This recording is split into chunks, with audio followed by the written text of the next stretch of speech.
Good afternoon everyone, this is Michael here from Shizen, Japan.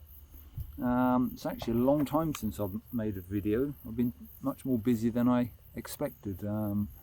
But anyway, I'm here today, and the video I've got today is of dragonflies, how to take really crystal clear shots of not only stationary dragonflies but flying ones. As you can probably see on that post there's a red dragonfly. It keeps coming backwards and forwards, so I'm going to try and get a picture of that. I'm about 3 meters away from that where I'm sitting here, and I'm using this as my setup. It's a Nikon D7500 with a Sigma 150 to 600mm lens. And by the way, Nikon, it is pronounced Nikon, not Nikon. I think a lot of people get confused with the pronunciation, but it's actually Nikon. If it was Nikon, it would actually be N-A-I-K-O-N, not N-I-K-O-N. Okay, anyway, enough about that. Right, so I've got this Sigma lens. I've got it today set at about 500mm, and I've got the settings on here. I've got the focus on autofocus,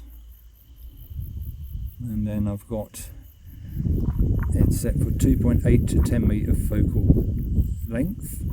Has that 10 meters to infinity, or the full, which would be 2.8 to infinity, but I don't want them because we're going to focus close up. So by having it on 2.8 to 10 meters, the lens doesn't need to work as much to try and focus everywhere, so you can get the close shots easier. And then it's got the stabilization. I've got that set up 1, which is normal stabilization for moving objects when you're not moving the camera. If you're moving the camera, like panning from left to right, for example, then you'd want to use number 2. And on here it's also got a switch here where you can customize the lens using a dock, which I haven't got, and I haven't even bothered with that, so that's will be on off. Right, and I've got it set for about 500, which seems to be ideal from here. And so I'm about 3 meters away, which is just past the minimum focal length for this lens. Right, and the camera itself, I've got it set for 1/1000 f7.1, and that's on variable ISO. I bring it up there, you can see. Maybe as I move it, the light is bad, so I don't know what you can see. But, so yeah, I've got it set for on f7.1, variable ISO, shutter speed of 1/1000. It's on spot metering. You definitely want spot metering for this. And currently I've just now got it on AFS, which is the autofocus single shot, which is ideal for stationary things. I'm just going to do a test shot, make sure I'm all set correctly.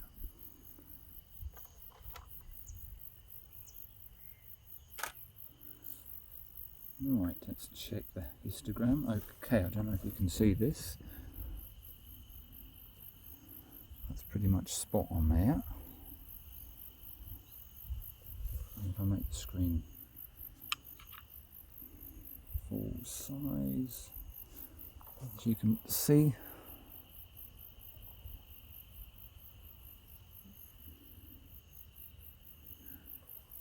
that's, as you can see, by using a large lens on a long focal length, that's really compressed the image.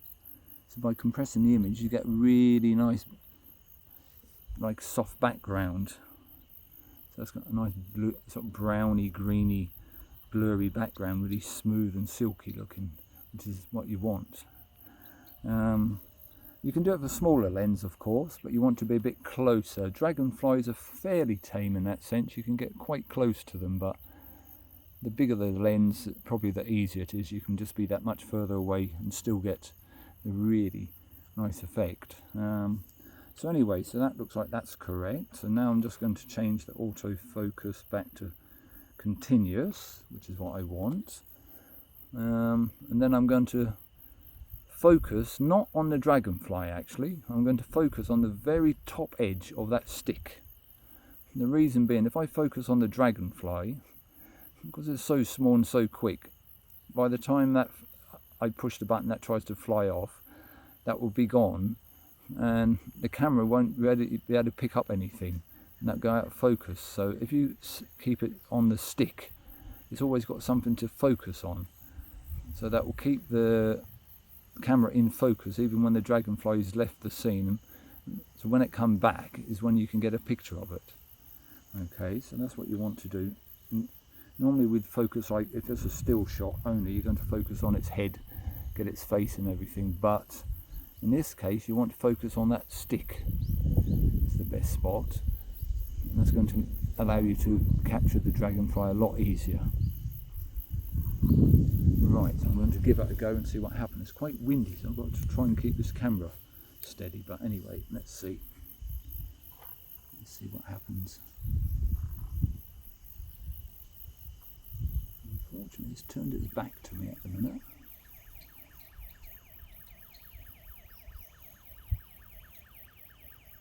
Now, I've quite often found when the dragonfly drops its wings and pushes them forward and wriggles its head, it means it's about to fly.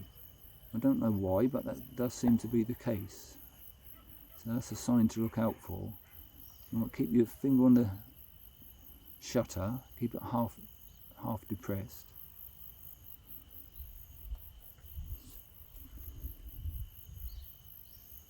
And then be ready to push and hold the shutter down when you think it's going to move.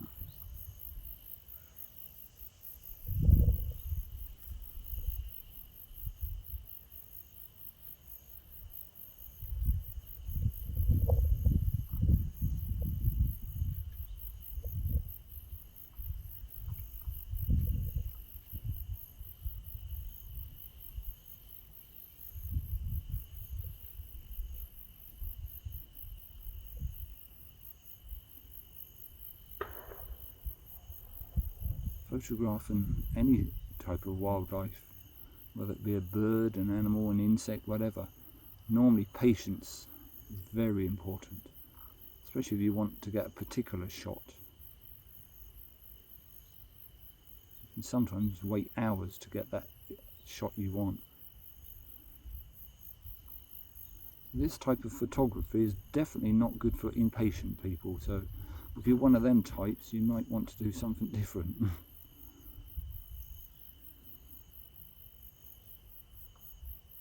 It's actually very relaxing. You just sit there relaxing, waiting for that perfect moment.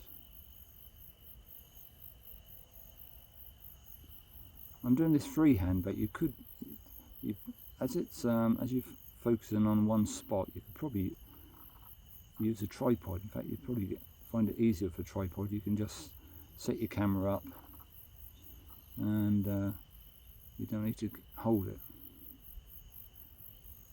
But I rarely use a monopod or tripod. I prefer freehand, even with this size lens.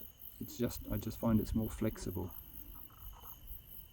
I can instantly move to where I want far easier, I think, than any setup on a tripod.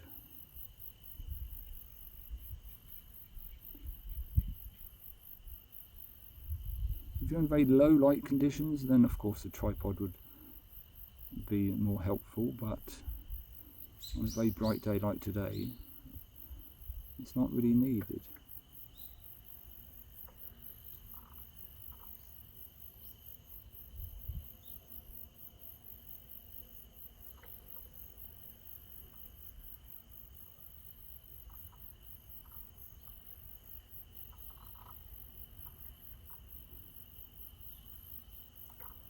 Well, it doesn't want to fly at the moment, unfortunately.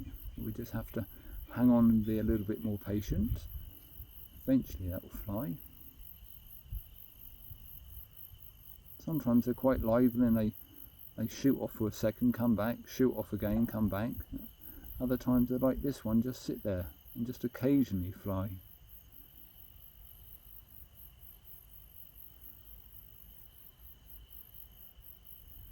There's probably times like this where the tripod is handy, because you don't have to keep holding the camera in the same place.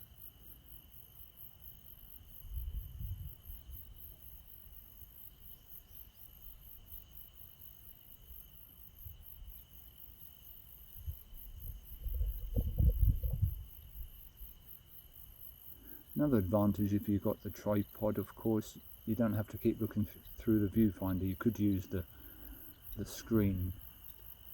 I was saying that if it's too bright like it is out here today, you're probably not going to see anything anyway, so I have to say I rarely use the screen. 99.9% of the time I'm using the viewfinder. I just find that much more accurate and easier. It doesn't matter if it's bright or dull, you can still see what you're looking at.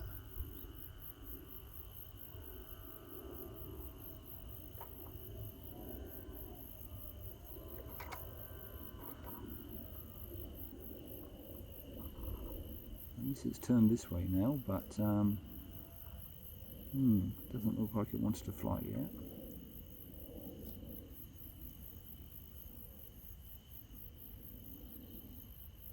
Also, I'm sat down here actually, because then that means I'm the same height as the dragonfly.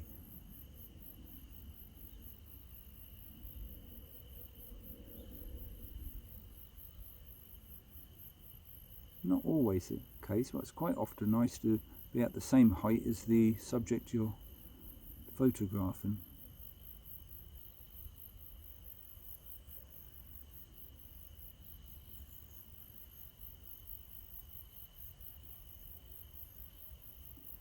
It's got its wings down and forward and it's moving its head. I'm expecting it might fly soon.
Sorry for the long wait, but I'm sure if I pause the camera for a bit, it's going to start flying, so I'm just going to keep it running. You'll just have to put up with the silence for a few minutes.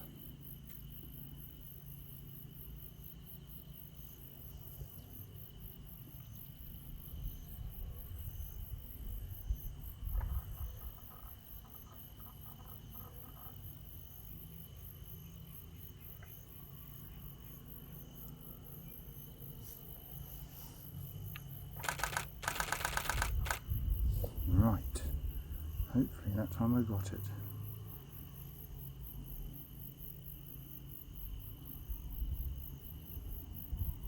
Got it. Right, I don't know if you can see that.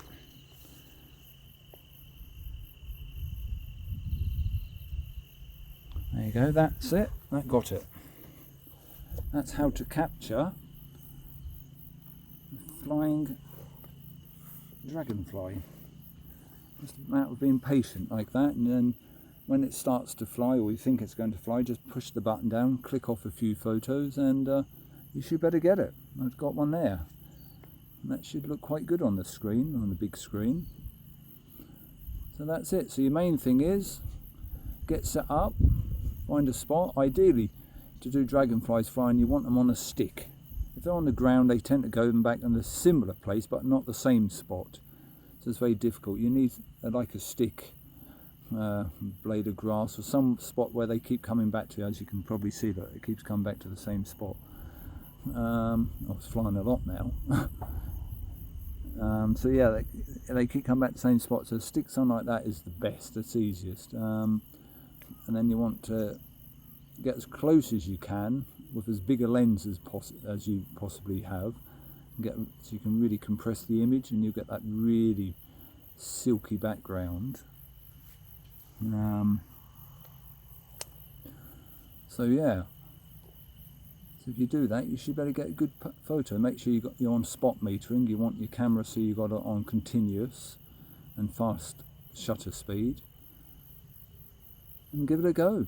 See how you get on with it, and I'll be interested to know. Maybe you can leave some comments in the afterwards, say how you got on if anyone's tried it. You could use it for other insects as well, like butterflies. Sometimes some butterflies come back to the same spot, or moths, that sort of thing. So you can use it for different things, same principle. Okay, well if you enjoyed this, please like the video and subscribe. I will be doing a lot more videos from now onwards, but by liking and subscribing it tells me people are enjoying my videos, and then I'll make more. Okay, well thank you very much for watching, and I hope you learned something from it. Okay, goodbye.